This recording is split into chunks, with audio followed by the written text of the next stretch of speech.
Hello, chess lovers. Chess Hoodie here. So, what happened today? A famous Hearthstone streamer, Old Guardian, made a comment on my previous video, and it was a really nice comment, a long one and detailed with some advice and his own observations. And I decided to reply to him, and at one point, some of the letters in my reply became red. I have never seen that before, but while I was typing, I don't know what I had pressed on my keyboard, or I don't know what I did, but the letters became red. And I said, okay, maybe they are just gonna be red in the post. But once I pressed reply, they were deleted. So my message, my long message, got deleted, except for the first part, which was black, and then it looked really bad. So because Old Guardian, he took some time to write a really nice comment that is like, I don't know, many sentences and many words long, and my reply was just a few sentences. But trust me, I wrote more, but it got deleted. I then said I'm going to rewrite it, but it's kind of impossible. So I just decided to make a video where I talk about things that I was trying to say in that comment. All right. So I mentioned in my previous video that you should go over master games. And what I forgot to mention is that you should not just go in some database and look at the game. No, you should get a book or an article online. There are many free articles on chess.com or on other websites where some grandmasters give their own thoughts about some game played by other grandmasters or by themselves sometimes. And what you are looking for is a game that is not only analyzed but also described with words. So you don't want too many lines. Yeah, they are not going to hurt you, but you need words. You need sentences which tell you, oh, look, this square is weak, so we are going to put a knight there. Or now white has a lead in development. Or it's a typical plan here to rush with your f-pawn. So this is the kind of knowledge that you're looking for. So I'm just going to show you how that works in practice. So I'm going to take a game from a book by John Watson, and I'm from time to time going to look at the book. So pardon me for that. So let's see. This is a book about Nimzowitsch and his it doesn't matter. So how Nimzowitsch wrote the book My System, and then 70 years later or so, Watson is talking about what changed and what is still valid. But and this is a little bit advanced book, but here I will just demonstrate what I'm talking about. So let me just quote something. So Watson says that Nimzowitsch said in 1925, it's a chapter about center and development.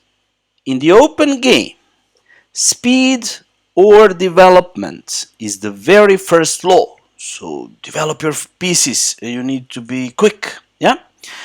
Don't waste time. Every piece must be developed in one move. So this is what Nimzowitsch said in 1925.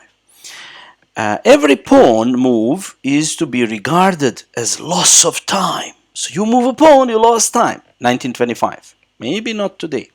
Unless it helps to build or support the center or attack the enemy's center. So this is what Nimzowitsch says. If you're not helping support the center or building the center or attacking the enemy center, you should not waste too much time with your pawns. And then he continues that Lasker expanded on this. It follows that moves of the flank pawns must be regarded as a loss of time. So don't go h4, a4 and stuff like that. But okay, this is just, I want to give you an example. And now, there is more, but he goes on to explain how things changed. So I'm just trying to make some intro so you understand better. But my point is that now I will show you the comments that this author, John Watson, I think he's an international master, so even not a grandmaster, but still good enough. So he gives us a sample game which starts with e4, g6, no comments, d4, d6, knight c3, 6. So no comments so far. You know, you're just watching. f4, something like Austrian attack. d5, strange. So you notice, okay, we went d6, then d5, but there is a point to this. e5, h5, knight f3, bishop g4, and now he gives the first comment. So white's move is bishop e3, but then he gives an alternative which is worse. And he says, of course, we are now in the area of closed openings. So what is he saying? Even though we started with e4, we somehow got the closed position. And then those rules about pawn moves, they don't matter so much. And then he makes a small interjection. He says, notice that h3 instead of bishop e3. h3, bishop takes, sorry, it's hard to navigate book and online board at the same time, but okay, queen f3, e6, bishop d3, c5. So he gives you a sub variation, and he says would be the ideal counter example to Nimzowitsch-Lasker's one or two pawn moves rule, because here, and then I'm just gonna cut it short. So here black made all the pawn moves. Okay, he moved the bishop and exchange, but he stands better. According to modern theory, black is better here, and then he doesn't explain why. Oh yeah, he explains even why. So look, so he is telling you, look, because the position is closed, black could afford to make many pawn moves and exchange his only developed piece and get a better position. Why? Because of the d4 pawn. So d4 pawn is not tenable. And black's pieces will all have good squares when they finally develop. Knights will go to c6 and f5. Queen will go to b6, etc. So you read this and you pick up an idea. Oh, look, it's important to develop my pieces, but if the position is closed, I can break that rule and maybe with some pawn moves get some favorable structure. Maybe, but you have to, you know, with experience you will start to get when to break the rules. But this is just a piece of 2 pages. So the intro was on the page 15 and this is page 16 now, and even not the whole page. And you see, you can already pick up a secret, and of course maybe you will forget it, but a part of it is going to stay somewhere in your memory and you will be able to apply something similar. Okay, I don't know, it's not easy for me to articulate what I want to say, but the point is, you go over these master games analyzed by strong players with many words and you pick up pieces of knowledge and you slowly build up, you made the basis of your thinking. So that was the commentary after h3, which would be imprecise. So then he continues, bishop e3 is more accurate since it protects the center, so we are ready to meet c5, and prepares castling, kingside. And then next move, e6. And now he gives you a whole paragraph. What does he say? Interesting.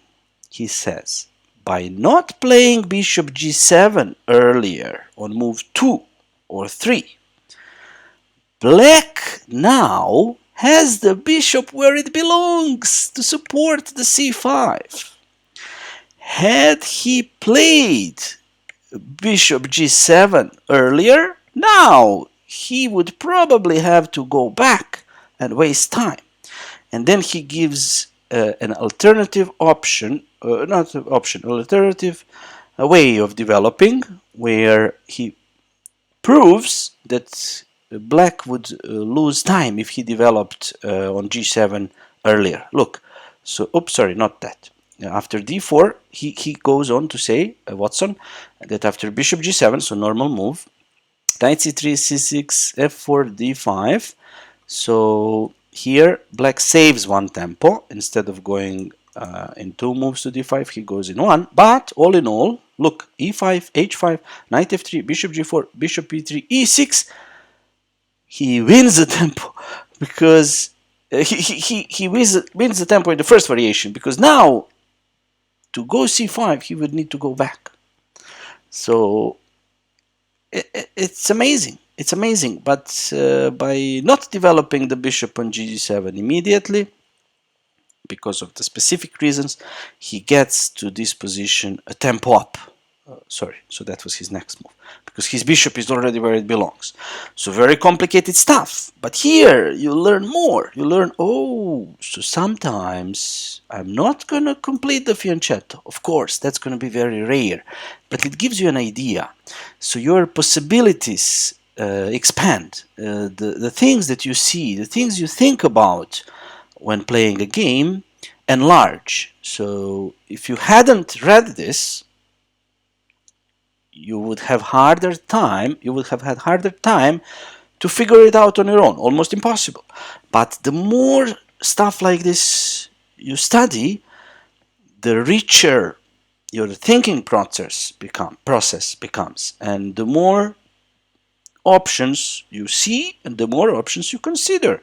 Of course, then the hard part is to choose what is the right thing to do. But if you know what you're looking for, it's easier.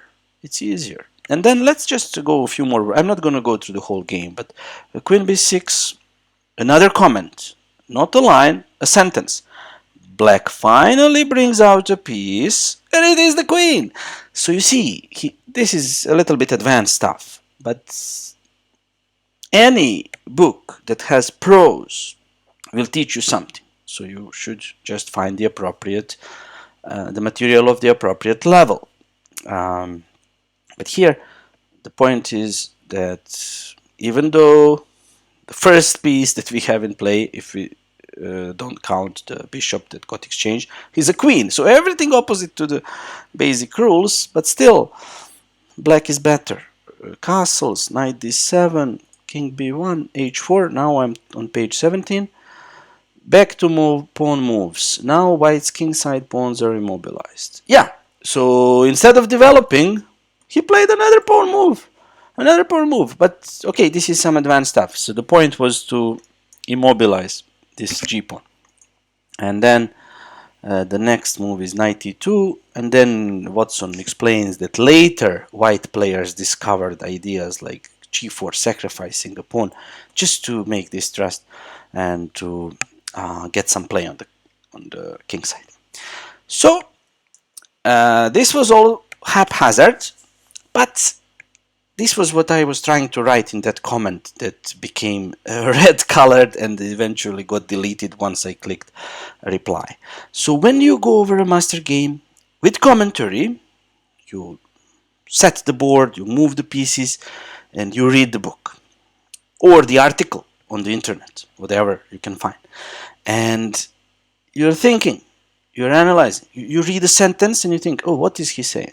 And then you look at the position and you think a little bit. And this is how your chess knowledge gets bigger. And then next time you sit and play, if the position has any similarity with anything you have read in the past and you remember it, at least vaguely, you will get the idea what to look for. You will see typical threats. You will see typical plans. It will be easier for you to find more possibilities for yourself. Because if you're just trying to discover everything on your own, it's hard. And if you are just trying to memorize lines without any understanding, it's also hard. So I think this is some kind of middle ground. And I don't know if I managed to convey what I wanted to, but let me know in the comments if there are any points that I made confusing, or if you didn't understand something or anything like that. Also, a big shout out to Old Guardian one more time. He's a great content creator, and he's an amazing Hearthstone player. Unfortunately, Hearthstone right now is in some sort of a crisis where the skill is not as much rewarded as it used to be, because the developers of the game, they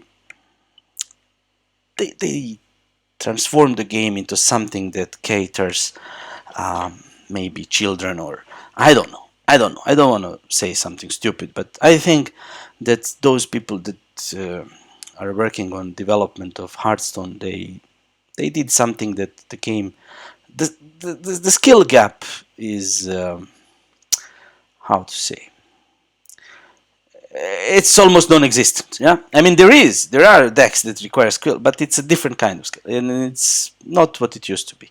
So unfortunately, great players are leaving the game, and Old Guardian is not leaving it, but he cannot show you his skills if the game doesn't involve as much skill as it used to, or if the mistakes are not punished. It's a crazy game. In the past, if you make a mistake, you get punished sometimes. But now in Hearthstone, you make 1, 2, 3, 4 mistakes and you still win if you have the deck that wins against the other deck. It's bullshit. What can I say? Anyway, he also got into chess recently, and I really enjoy watching his streams. I'm gonna try to find the link and put it in the message, in the details below the video. Sorry for all this confusion, but I'm kind of making this video on the go, just trying to summarize what I wanted to type in the message. I hope you understood it. Check out Old Guardian and see you in the next video. Bye!